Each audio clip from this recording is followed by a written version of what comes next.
नमस्कार आदाब, मैं हूँ फिशरीज एक्सपर्ट रिनी। हमारे चैनल RSM एक्वा में आपका स्वागत है।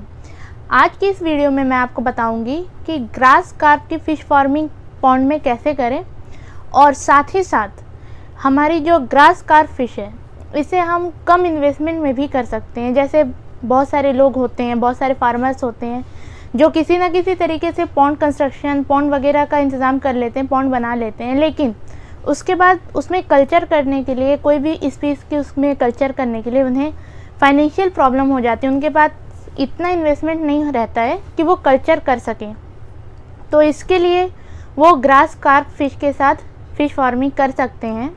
और साथ ही साथ हमने इससे पहले वीडियो में बताया था कि सिर्फ ग्रास कार्प ही नहीं है, हम रोहू, कतला, IMC जो होती है उसे कम क्वांटिटी में डाल के भी कल्चर कर सकते हैं विदाउट सप्लीमेंट्री फीड दिए। तो ये रोहू के जो IMC का जो कल्चर है, जो हम लो डेंसिटी पे करते हैं, इसके बारे में जानने के लिए हमने डिस्क्रिप्शन बॉक्स में लिंक दिया है, आप वहाँ से देख सकते हैं। और ग्रास कार्प का कल्चर कैसे करें और कम इन्वेस्टमेंट में कैसे होगी ये कल्चर, इसे जानने के लिए आप वीडियो को एंड तक देखिए। तो सबसे पहले जान लेते हैं ग्रास कार्प के बारे में, इसका हैबिटेट कैसा है, इसका बिहेवियर कैसा है। तो जो हमारी ग्रास कार्प फिश है, ये हमारे पॉन्ड के जो 3 लेवल्स होते हैं, इसका पहले भी मैंने जिक्र किया है, टॉप, मिडिल एंड बॉटम। ऐसे ही हमारी जो फिशेस होती हैं अलग अलग स्पीसीज़ की, वो वैसी फीडिंग ही लेती हैं, top feeder, middle feeder and bottom feeder. तो हमारी जो ग्रास कार्प है वो मिडिल फीडर में आती है। अब ऐसा नहीं है कि हमारी जो ग्रास कार्प है वो सिर्फ मिडिल में जो फीड उसे मिलेगा उसी को खाएगी, वो टॉप में भी खाएगी, मिडिल में भी खाएगी, बट जो स्टार्टिंग है, या ऐसा कह सकते हैं ज़्यादातर कहाँ खाएगी, तो वो मिडिल में खाएगी। और हमारी जो ग्रास कार्प है वो एक एक्जॉटिक कार्प है। ये IMC में जो हमारी रोहू, कतला, मृगल आती है, इसमें नहीं है। ये हमारी बाहर से आई हुई फ़िश है। ये ब्रीड जो है, स्पीस जो है वो बाहर की है, लेकिन इंडिया में इसकी डिमांड बहुत अच्छी है, इसीलिए इसका कल्चर किया जाता है और इसका रेट भी अच्छा मिल जाता है। इसके अलावा और भी एक्जॉटिक कार्प्स हैं, जैसे सिल्वर कार्प है, कॉमन कार्प है, तो ये भी एक्जॉटिक कार्प में आती है। बहुत बार जैसे हमारे पास अच्छा इन्वेस्टमेंट है तो हम इन 6 फिश का जो स्पीसीज़ है, इन 6 स्पीसीज़ को एक साथ कल्चर कर सकते हैं। बट इस वीडियो में हम बात कर रहे हैं जैसे कम इन्वेस्टमेंट में हम कैसे कल्चर कर सकते हैं, तो अभी सिर्फ हम ग्रास कार्प का कल्चर करेंगे। और साथ ही साथ ग्रास कार्प जो है हमारी, जैसे इसका नाम है ग्रास कार्प, तो ये घास खाती है। इसका ये सबसे अच्छा एडवांटेज है। यही एक हम कह सकते हैं की है जिसके वजह से हमारा जो इन्वेस्टमेंट है वो कम हो जाता है। ये प्लैंकटन खाती है, फाइटोप्लैंकटन वगैरह सब खाती है। साथ ही साथ जो हमारे तालाब में वीड होते हैं, एक्वेटिक प्लांट्स होते हैं, ये उसको भी खाती है।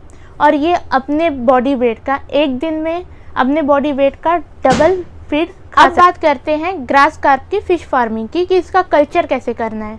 तो साइट सिलेक्शन, पॉन्ड कंस्ट्रक्शन, उसकी साइज़, पॉन्ड प्रिपरेशन, ये सब जो टॉपिक्स है इसका डिटेल में हमने वीडियो बना दिया है, तो आपको उसका भी लिंक डिस्क्रिप्शन बॉक्स में मिल जाएगा।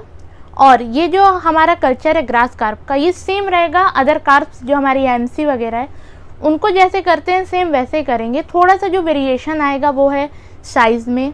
साथ ही साथ हम जब डाइक कंस्ट्रक्शन करते हैं, जब मेड़ बनाते हैं, तो IMC के लिए हम इनर डाइक को ऐसे ही सिंपल छोड़ देते हैं।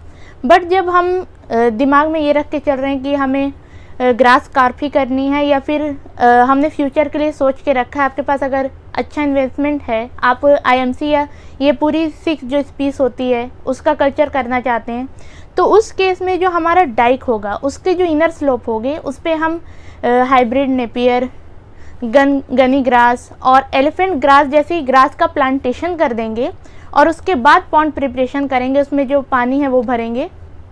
इससे ये होगा कि जब हम हमारे सीड की स्टॉकिंग कर देंगे, हमारी चाहे वो ग्रास कार्प हो, या अगर आप 6 स्पीसीज़ को एक साथ कर रहे हैं तो उसमें भी ग्रास कार्प होंगी, तो ये जो हमारे ग्रास हैं, हमने जो अभी नेपियर वगैरह ये सब हमारे डाइक पे लगाए हैं, तो इससे हमारी जो ग्रास कार्प है उसको फीडिंग मिल जाएगी और उनके खाने के लिए भी अच्छे से हो जाएगा। साथ ही साथ जब हम सिर्फ ग्रास कार्प कर रहे हैं तो उसके लिए भी अच्छा है। और हमें और भी अदर जो प्लांट्स होते हैं, हमारे एक्वेटिक प्लांट हैं और प्लैंकटन वगैरह, वगैरह हैं उसका अच्छे से तालाब में क्वांटिटी रहे, इसके लिए हम काऊ डंग का यूज़ करेंगे। अब हमारे पॉन्ड की साइज़ कितनी होनी चाहिए हमारे ग्रास कार्प के लिए, तो 1 एकड़ से हम स्टार्ट कर सकते हैं। 1 एकड़ में हम 5000 फिंगरलिंग की स्टॉकिंग करेंगे ग्रास कार्प की। मिक्स भी आते हैं सीड्स और आपको मतलब सिंगल भी मिल जाएगा, तो सिंगल का ही करें स्टार्टिंग में। अगर आप ग्रास कार्प कर रहे हैं तो सिंगल होनी चाहिए, उसके साथ और कोई स्पीस ना रहे तो अच्छा रहेगा। फिंगरलिंग की स्टॉकिंग करना कंपेयर टू फ्राई या स्पॉन ज़्यादा एडवांटेजियस होता है, चाहे ग्रास कार्प के हो या आप किसी भी कार्प का कल्चर करने जा रहे हैं। तो फिंगरलिंग का स्टॉकिंग करना इसलिए एडवांटेजियस होता है क्योंकि जो डिसीज़ रेजिस्टेंस होता है फिंगरलिंग का वो अच्छा हो जाता है compare to spawn and fry. साथ ही साथ ये जो फीडिंग कैपेसिटी है, फीडिंग की जो क्षमता होती है फिंगरलिंग की, वो ज़्यादा अच्छी होती है स्पॉन और फ्राई के कंपेयर। और साथ ही साथ जो हमारे तालाब में प्रेडेटर्स होते हैं या कह सकते हैं जो ऐसे इंसेक्ट होते हैं, फ्रॉग वगैरह होते हैं जो हमारी छोटी मछलियों को खाते हैं, तो ये जो फिंगरलिंग है उनसे बचने का बहुत अच्छे से सर्वाइविंग रेट बढ़ जाता है, वो उनसे बच सकते हैं। तो ये सब वजह से हमारी जो मोर्टेलिटी रेट है वो कम हो जाता है। तो फिंगरलिंग का स्टॉकिंग करना बहुत अच्छा होता है कंपेयर टू फ्राई और स्पॉन की स्टॉकिंग करना। तो ग्रास कार्प का हम फिंगरलिंग की स्टॉकिंग करेंगे। बाकी जो मैंने पहले कहा प्रोसीजर जो है हमारा पॉन्ड प्रिपरेशन वगैरह ये सब कैसे करना है ये मैंने पहले भी बता दिया है, तो आप उन वीडियोस को देख सकते हैं। और अब बात करते हैं कि हमारा जो टाइम है इस कल्चर का जो ड्यूरेशन है वो कितना रहेगा। तो 9 से 12 महीनों में हमारी जो ग्रास कार्प है वो 900 ग्राम से 1 किलो बॉडी वेट गेन कर लेती है। इसमें हम जो इनको फीडिंग दे रहे हैं वो हमारे जो एक्वेटिक प्लांट्स हैं वही सब हैं। साथ ही साथ अगर आप जैसे और भी कुछ फीडिंग देना चाहते हैं अदर देन सप्लीमेंट्री फीड, तो केले के जो पत्ते होते हैं आप ग्रास कार्प को वो खिला सकते हैं, लेकिन केले के पत्ते हैं या जो भी सब्जी के छिलके हैं उन्हें पूरा समूचा या बड़ा बड़ा नहीं डालना है। इससे क्या होगा, फ़िश तो पहली बात खा नहीं पाएगी, दूसरा ये हमारा जो तालाब है उसका पानी ख़राब करेगा, सड़ने लगेगा और डिसीज़ वगैरह मतलब हमारा जो वाटर क्वालिटी है वो ख़राब कर देगा। तो इसीलिए जो केले के पत्ते हैं या सब्जियों के छिलके हैं इसको हम बारीक करके हमारे तालाब में डालेंगे, हमारे फ़िश को खाने के लिए देंगे। बारीक करने के लिए हम चॉपर मशीन का यूज़ कर सकते हैं, मैनुअल आती है, ऑटोमेटिक इलेक्ट्रिक वाली भी आती है, डीजल वाली आती है, उसका यूज़ करेंगे। और बारीक करके केले के पत्ते हैं, सब्जियां हैं, मतलब सब्जी के छिलके हैं, उसे हम अपनी फ़िश को दे सकते हैं। सब्जी के छिलके आपको आसपास कहीं मंडी होगी, सब्जी मंडी, वहाँ पे आपको आसानी से और अच्छी क्वांटिटी में मिल जाएगी, तो आप उसे दे सकते हैं। एकदम गले पत्ते भी ना हो, ठीक ठाक अच्छे थोड़े से क्वालिटी में ठीक रहें। ज़्यादा गले अगर पत्ते मिल रहे हैं अच्छे नहीं हैं, जैसे अभी मानसून का सीज़न है तो सब्ज़ी थोड़ी सी अच्छी नहीं रहती है, तो इसका भी थोड़ा ख्याल रखेंगे, ये सब से बीमारी फैल सकती है। इसीलिए अच्छे फ्रेश पत्ते हों, ज़्यादा एकदम गले या ख़राब पत्ते ना हो, तो ऐसे पत्तों को हम काट के या फिर बारीक काट के दे सकते हैं। और हमारी इसका जो फ़िश है इसका रेट हमें कितना मिलेगा, मैंने हमेशा हर वीडियो में बताया है कि जो रेट है वो अलग अलग स्टेट में अलग अलग वेरीज करता है।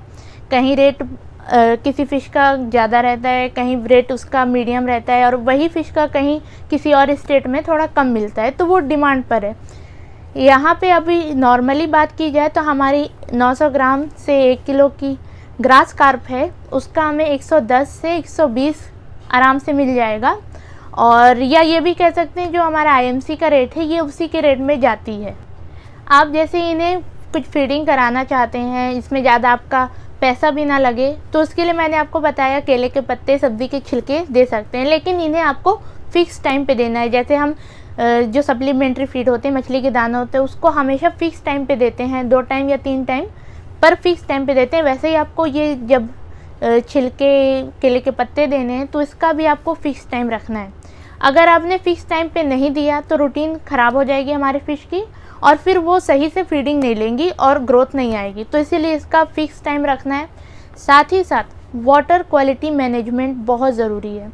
चाहे आप कोई सी भी स्पीस करें, आप कैट फिश करें या फिर कार्प करें, या चाहे झींगा ही पालन क्यों ना करें, आप प्रॉन्स कल्चर क्यों ना करें, वाटर क्वालिटी मैनेजमेंट बहुत ज़रूरी है। अगर वाटर क्वालिटी मैनेजमेंट नहीं रहा, आपका पानी गंदा है या फिर उसकी क्वालिटी सही नहीं है, जितना पैरामीटर होना चाहिए वो सब उसमें नहीं है, पीएच वगैरह ऊपर नीचे हो रहा है, तो इससे डिसीज़ का खतरा तो बढ़ता ही है। साथ ही साथ जो हमारी फ़िश है वो फीडिंग नहीं लेती है, फीडिंग नहीं लेगी तो ग्रोथ नहीं आएगी, तो ग्रोथ में प्रॉब्लम आएगी, डिसीज़ होगी।